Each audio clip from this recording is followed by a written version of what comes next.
Alright, welcome to my video blog. I'm going to go right into a topic. Basically, I really was thinking about talking about the topic of all roads lead to Rome. Basically, if you start to look at life from a very macroscopic perspective, you start to see some very basic trends. I'm going to go a little sci-fi on you and use a very simple example, and then I'll tie in how other threads of similar examples lead to the same conclusion. The reason I'm going to use this example is our culture is very focused. One area that it's very focused on is our technological progress. This is what drives industry. It allows us to do more with less in a certain way. It's an area we're putting a lot of time and energy and thought into, and it's very interesting. It enables us to do things that people in previous times might not have been able to do. So all of us are familiar with technological progress, and I really don't have to describe much about it. But what I'd like to talk a little bit about is where that's going in the future. Okay? And what I'm going to do is we're just going to drop any concept of an apocalypse. We're going to pretend that we're certain that our civilization is going to eventually make it to some pinnacle point. They're going to go as far as they can technologically.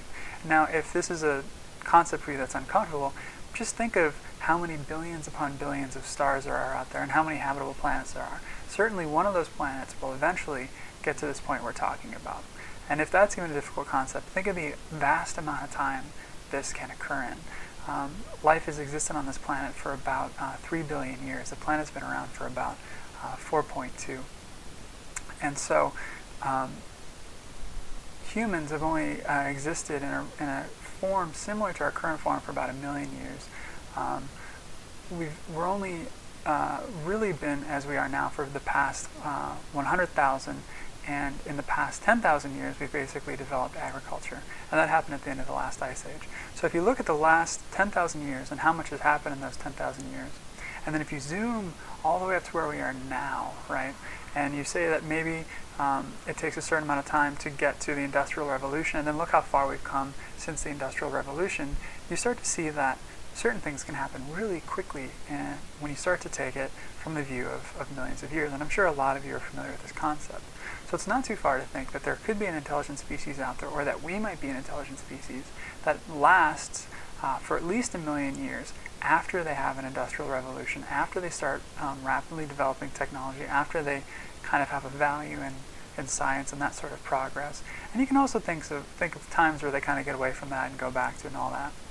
But so let's just imagine that a culture really went far. They went all the way with it. Now what would happen, right? Basically, it's not too far to stretch our mind to think that anything would be possible, that they would discover all the laws of physics down to their most minute detail, and that basically anything would be possible. I'm just going to throw out a few concepts to kind of flesh this out for those that might not be familiar with this line of thinking. Star Trek uses a very wonderful example of this. You have the replicators, which is basically, the concept is that you take energy and you turn it into matter. It's a very simple concept, and it's basically like a 3D printer, right? Whatever you want, it just makes whatever it's been programmed with, and it can even come up with things based off of what you say to it. It can kind of simulate all that into something that would be close to what you're describing. Okay. Now in Star Trek they couldn't replicate complex objects, but maybe 10,000 years in their future they could replicate anything. So think of that very simple thing. You can more or less turn thought into form. Whatever you imagine, or whatever a computer can dream up for you, can be made real. Okay? It's not that much of a stretch, and it's an ancient concept. This is the concept of the jinn, or the genie, coming out of the Middle East, which is basically an embodiment, or a fictional holder for the concept of thought making things real in form, and that happening very rapidly. Of course, we all know this happens in our daily life. We think something and then we make it true. We put together the pieces to make a cup of coffee. That came in a way from thought. We used our thought in our body to make that cup of coffee real. This is just sort of a more direct, from pure thought to pure form concept. Now, to go a little bit further with this, just to flesh it out more, the concept of artificial intelligence could kind of be added in here. Now imagine that not only did our ability to do things technologically advanced, but also our ability to create machines that can handle a lot of the thinking for us. Okay, now, I'm not going to bother with consciousness or non-consciousness here. I'm just going to talk about solving problems. Now, it's not too hard to imagine that eventually, given millions of years, a culture could develop a technology that would basically enable machines to do any level of thinking, any level of scientific research. You give them, robotic bodies, whatever you want to think of that as, to go out and do whatever research they need to do. They could really solve any problem. Not only that, it could be programmed to operate in the best interest of humanity. I'm not trying to sell you on the idea. I'm just saying, go a little bit on this ride with me to see where I'm going with the concept. So assuming that both of these things were possible, it's not too hard to imagine that eventually, as you can see, this greater capability would lead to a point where that particular society could do anything. Okay? Now, let's go a little bit further and pretend that time travel is real, that time travel is a possibility, that time, as we see it, is not the only way to see it. And I want to just for a moment state my appreciation for you coming on this mellow ride. I know it's a long journey, but I'm getting somewhere, which is what I wanted to make this video to share with you about. And so basically the concept is that eventually the society, right, that got to this point where they could do anything. And we talked about time. Now they can time travel, right? They can go anywhere in time. What would a benevolent society, let's just pretend they're benevolent because they have nothing better to do, they have nothing to fight over, they have all their needs met, what would they choose to do, right? If they could do anything, if they had the power to do anything, what would they do? Now, it dawned on me, and I think this is a very natural step in this line of thinking, to think that they would go throughout all of time, benefiting all of creation to the best of their ability. And since they can do anything, they would do that completely, right? They would do it perfectly.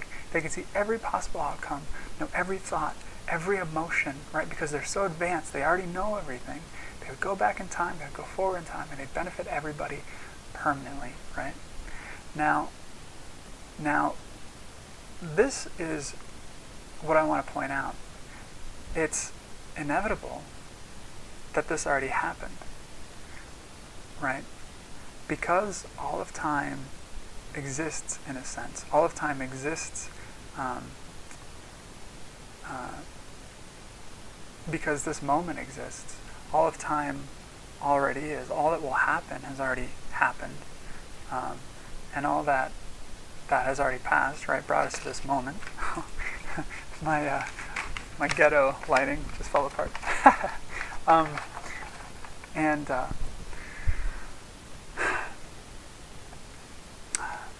I think that's a stretch for some people, so I want to describe that more. Why is all of time already happened? Well, if you look at it from this purely scientific, technological point of view that we've described, time is what happens when there's change. So before the Big Bang, what would there be? Or let's not even bother with the Big Bang in a way. Before whatever the first moment in creation was, what was there? There was a space that was pregnant. It was silent and profound. And all of creation was in it in the sense that anything could be. And then, but nothing changed, right? Nothing happened. And this is a way of looking at it logically. It could have been very different. But from our perspective, this sort of makes sense. Nothing changed, nothing happened. So there was no time, right? If nothing's changing, if you can't say that point A and point B are moving in some relationship to one another, how can you determine time is actually happening? If the hand isn't moving on the clock, right? If the clock was the only thing in existence and the hand wasn't moving, right? How would you know time? Now, if there was no clock, if there was only space, potentiality, how would you determine one moment from the next? It'd be impossible, right? So in that infinite moment, all at once, the Big Bang happens.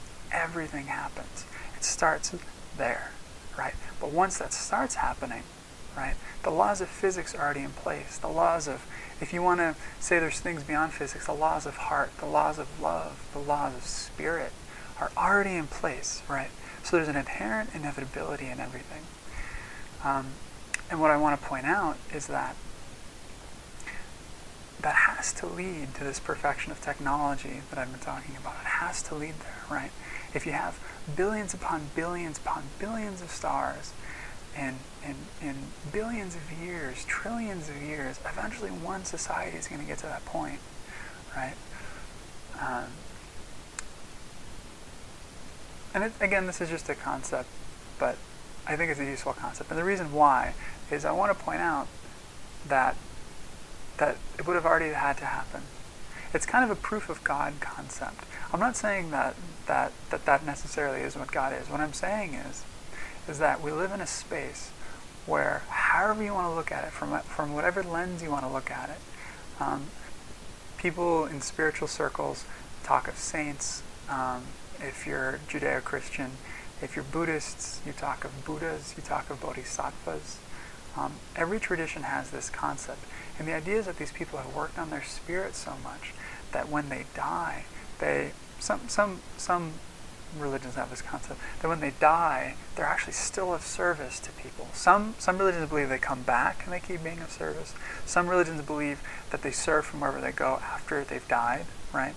And there's a very similar concept to what I describe with this technological movement. The concept here is that they are being of service and that they have some level of greater knowledge, and so that they are present with us now, serving us now. And see, this is the thread I was talking about initially in the video. Any line of thinking that you go to, whether it's very macroscopic like I'm talking about, or very kind of microscopic, if you take it to its natural conclusion, you kind of come to this point. The point is that that there is inevitably a benevolent force surrounding us at every single moment, and that everything that happens in our life can only be the best thing that was meant to happen to us. And the reason I want to bring in the technology example, and the reason it's profound to me, is because we're a culture of scientists. You could say that our dominant religion these days is science. It's a pragmatism. We ditched, to some extent, not everybody, right, and not fully, but we kind of pushed away as a culture religion during the Renaissance. That's actually what it meant. Renaissance meant to wake up from, or like a rebirth away from religion into this sort of rationalism. And so,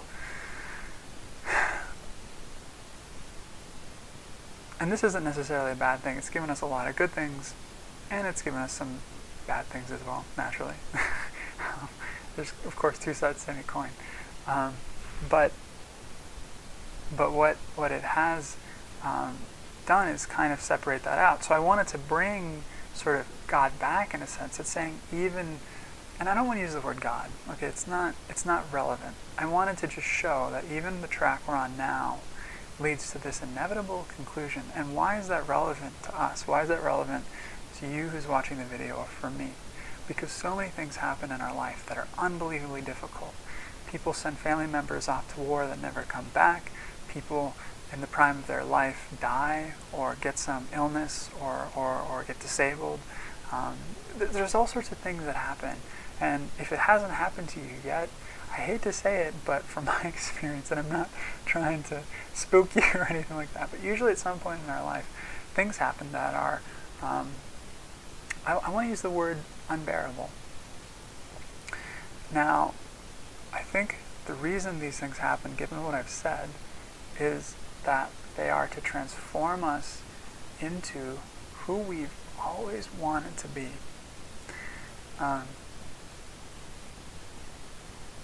If you're not happy now, why is that? You've had however many years to do more or less whatever you want. I mean, nobody was forcing you. Nobody had the power, even if you were in captivity, to really force what was happening inside of you. And they would, even in that situation, they'll have a limited capacity to force what was happening outside of you. I mean, they couldn't spend 24/7 moving your arms around and making you do stuff, right? So you've always had a certain level of free will. And most of you, I'm certain, haven't spent much of your life in captivity and have had a definite higher level of free will, or ability to enact your will outwardly. You've been free. And if you're an American, I mean, gosh, up until recently we had the strongest currency in the world, relatively, I mean, there are a few stronger, but one of the strongest ones in the world. And we could do really a lot, right? So you've had the capacity to do much with your life. But if you're anything like me, or like anybody else that I've ever met, you're still not happy. You're still not content. As the Buddha put it, there's an inherent suffering to life. Now, there's two concepts in there. One, which is very relevant to what I've been talking about, is that we get in the way of our own happiness. In Judeo-Christian tradition, this is sort of the concept of sins of the father. You see it in the Old Testament as you go story by story through the trials and tribulations of generations, and you see repeated patterns. You see tests that people sometimes fail or sometimes pass to find another lesson. You see this sort of imprinting that happens that we talk about in psychology. In Buddhism, they call it karma. This is actually a concept that you also would find in India.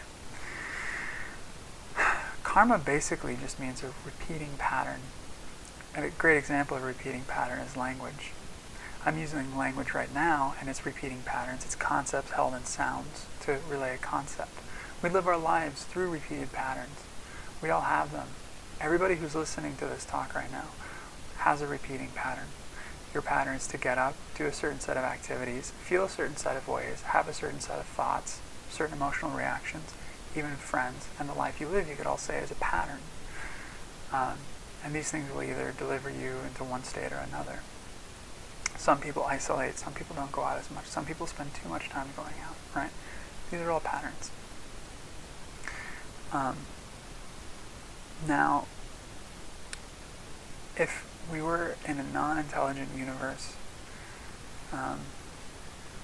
we would still, I believe, well, if the universe wasn't intelligent outwardly, and if it wasn't intelligent inwardly, if we didn't have any inner intelligence, then we would just repeat these patterns forever. But since we have inner intelligence, we naturally, eventually, suss out how or why they're causing us pain, and then choose to change them. This is where the concept of reincarnation comes into play. Reincarnation is basically the idea that you have more than one life to sort of get it right. And I don't know if, I won't talk about getting it right or whether or not one can really get it right, but one way in which that's a valuable idea is it really illustrates how relevant it is to work on your patterns, because they might not last in this life. Now, it's very clear and easy to see that that's true, at least basically, in that if you have any children, whoever and whatever you are is going to leave some sort of imprint on them. It's going to be related to your patterns somehow, and it's going to live on at least through them, or at least through the people you do have a relationship with. There's a certain level of contact we make with people, and that contact is going to have an impact on them. Just like if we were walking on a beach, we're going to leave tracks. If we're swimming in a lake, there's going to be ripples.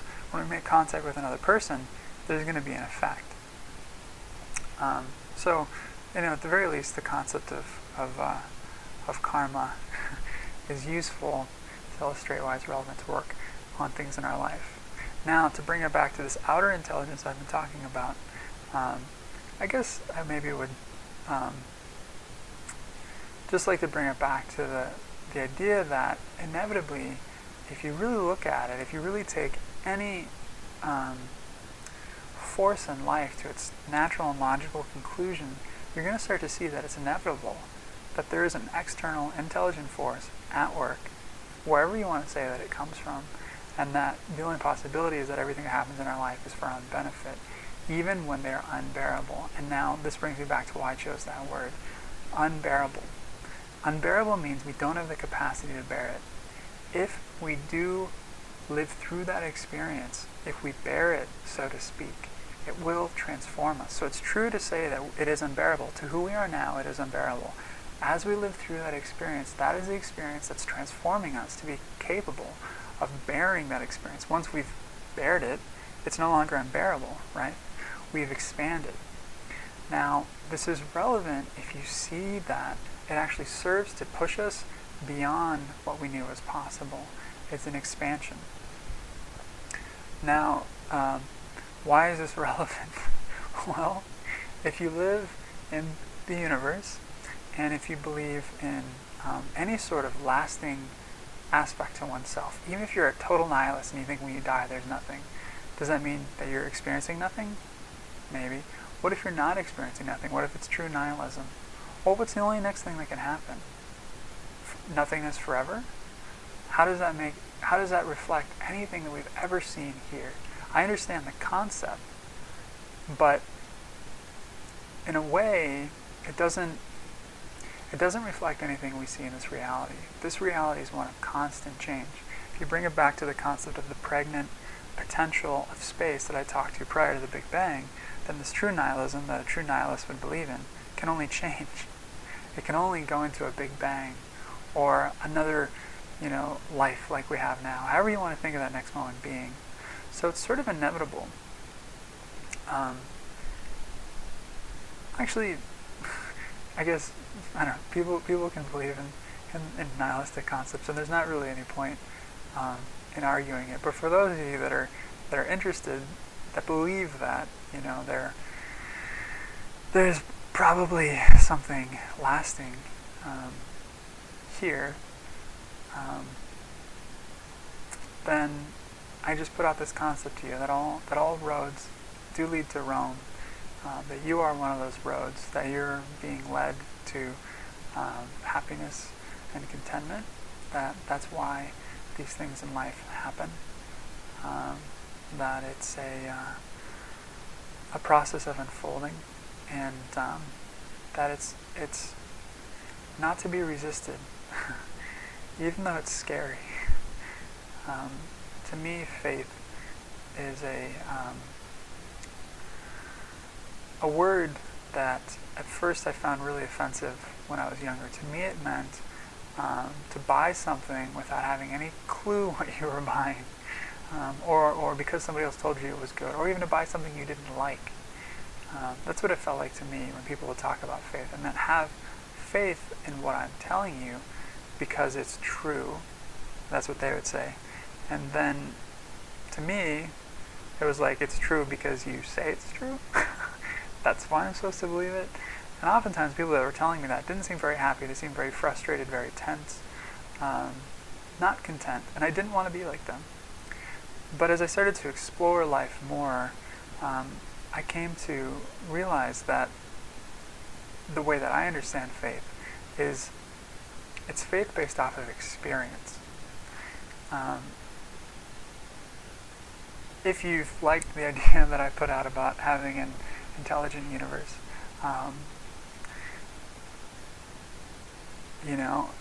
it's not much of a stretch to start to explore what that might mean. For me, faith has meant, that I see that I can survive really anything, and that I might be asked to.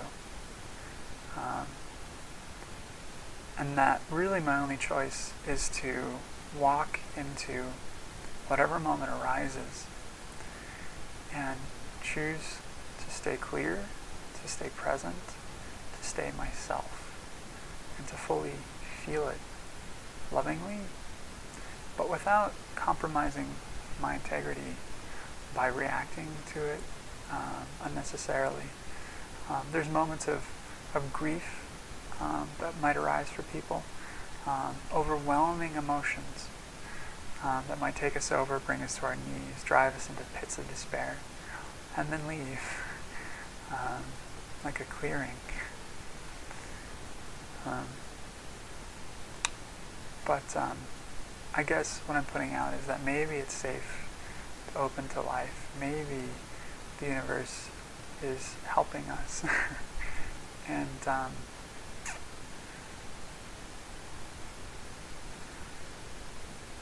I would just, after all these words, just say to whoever's listening, touch into what's real for yourself. I always think it's a good idea, never a bad idea, to go on a walk, to breathe, to look around, to take a moment in this life of yours, and just sort of breathe. Anyways, I hope you enjoyed a little roller coaster of thought there, and